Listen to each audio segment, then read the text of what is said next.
If you believe fascism rose on fear alone, you are missing the most crucial piece of the big picture. When people think of fascism, the same images always come to mind. Armies marching in lockstep, massive flags waving in squares, and leaders shouting from balconies. That is the theater of it. But the real mechanism operating behind the curtain wasn't military, it was economic. History's most ruthless dictators didn't just control the people with the barrel of a gun. They brought them to their knees with a weapon far more powerful and far more silent: payrolls. Welcome to Paper Empire's history. We are at that dark intersection where money, power, and history collide. And remember, nothing is ever as simple as it looks. Today, we tell the story of how fascist leaders discovered that the easiest way to buy obedience wasn't through terror, but through employment. We will see how a generation, desperate for security, sold its freedom in exchange for a monthly paycheck. If you are ready, let's open the dusty ledgers of history. The stage was set for total disaster. In the 1920s, Europe was exhausted. The Great War hadn't just destroyed cities, it had drained treasuries, collapsed industries, and shattered currencies. In Germany, the monster called hyperinflation turned life savings into wallpaper overnight. In Italy, soldiers returning from the front found no jobs, no pensions, and no purpose in life. Democracies were young, fragile, and most importantly, broke. Then came the inevitable end, the Great Depression of 1929. This financial crash finished the destruction the war had started. Unemployment across Europe soared above 30%. While cities froze because they couldn't afford coal, farmers starved because they couldn't sell their crops. On the streets of Berlin, people sold their furniture for a loaf of bread. In Rome, bread lines stretched endlessly across plazas once built for emperors. In this vacuum of chaos, a new kind of politician emerged. Their promise wasn't liberty, their promise was order. Hitler, Mussolini, and Franco didn't rise because people fell in love with dictators. They rose because people wanted stability. They all put the same deal on the table. Give me your political freedom, and I will give you economic security. They had already solved what democracies failed to understand. When money fails, ideology becomes a currency.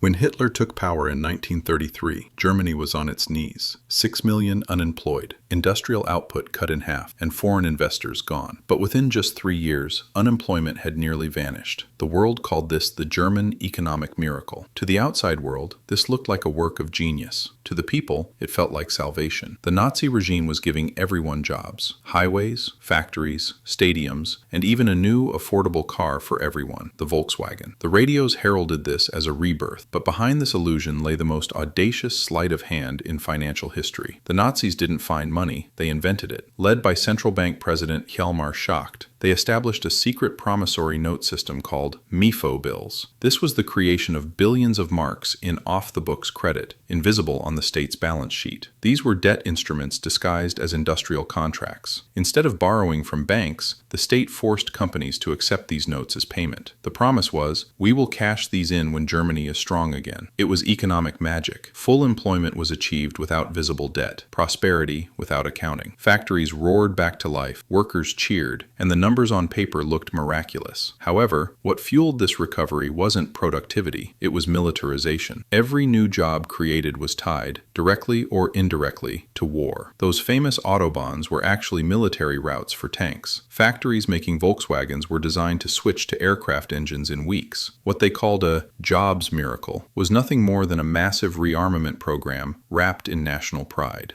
On the other side of the Alps, Mussolini was playing his own version of the same game. In Italy, Il Duce didn't just promise jobs, he promised unity. After years of strikes, class conflict, and socialist unrest, Mussolini offered a third way between capitalism and communism. He called it the corporate state. On paper, this system was a utopia where workers, employers, and the state cooperated for the national interest. In practice, it was pure control. The regime shut down free trade unions and replaced them with state-run syndicates. Wages and prices were fixed centrally. Private companies technically remained private, but only as long as they obeyed. Every industry reported to the fascist party. Every contract passed through a bureaucrat's approval. Propaganda marketed this inefficiency as virtue. People said, Mussolini made the trains run on time. This phrase circulated globally as proof that fascism worked, but the numbers told a different story. Productivity stagnated, imports soared, and the foreign debt bubble expanded. Mussolini's massive public works projects, draining swamps, building monuments, cost far more than the country could afford. To maintain the illusion of success, the regime manipulated statistics and borrowed relentlessly from foreign creditors. Italy's miracle wasn't growth, it was branding. Like a corporation faking profits for its investors, the fascist state inflated its image until the cracks could no longer be hidden. Different countries, different leaders, but one shared formula: debt, jobs, propaganda, and control. Fascist regimes didn't just rebuild their economies, they reprogrammed their citizens. They created a society where employment meant loyalty, production meant pride, and dissent meant unemployment. Economic dependence became the dictatorship's softest but deadliest weapon. The genius of the system was psychological. People didn't feel oppressed, they felt employed. They weren't coerced into loyalty, they were paid for it. And if your paycheck depends on the state, freedom becomes a negotiable concept. By the end of the 1930s, the economic illusion had reached its peak. Unemployment was gone, production was booming. On the surface, fascism looked like a cure for capitalism's chaos. But it wasn't a cure, it was a conversion. The market's famous invisible hand had been replaced by the state's iron fist. Every factory, every farm, and every pay packet was part of a single equation: obedience equals stability. Where the worker is dependent on the state, there is no revolt. That worker votes or salutes to survive. The Nazi slogan, "Work makes you free," twisted labor into loyalty. Public projects and subsidies provided a sense of prosperity, but the money wasn't real. It was either borrowed, printed, or hidden by accounting tricks.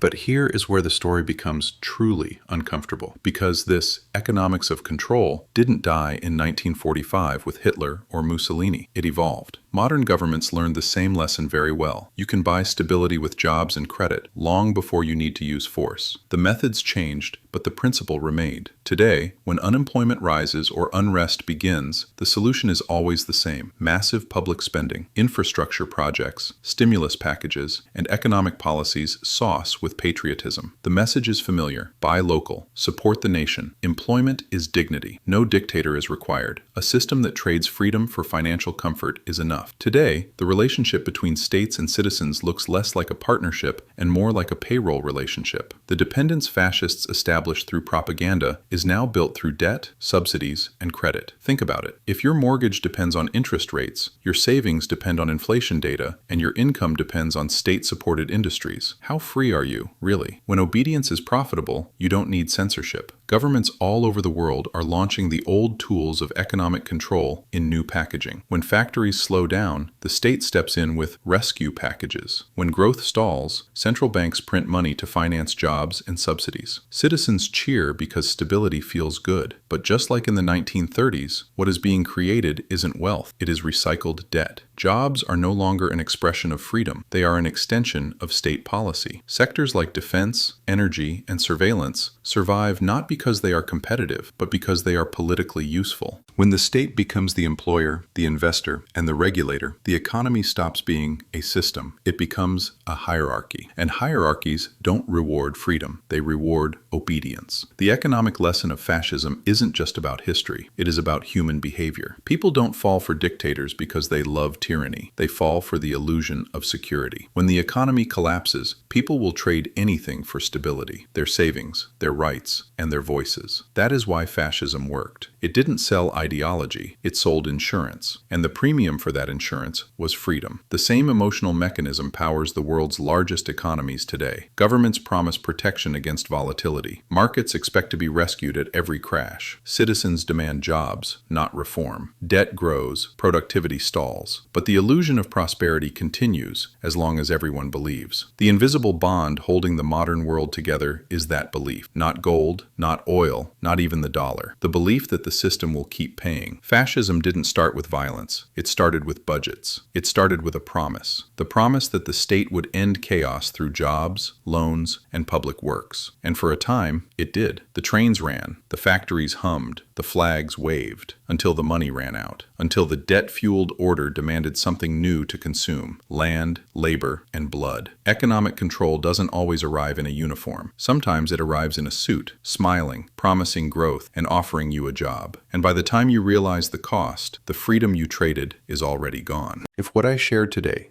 helped you see the world from a different perspective, don't forget to subscribe.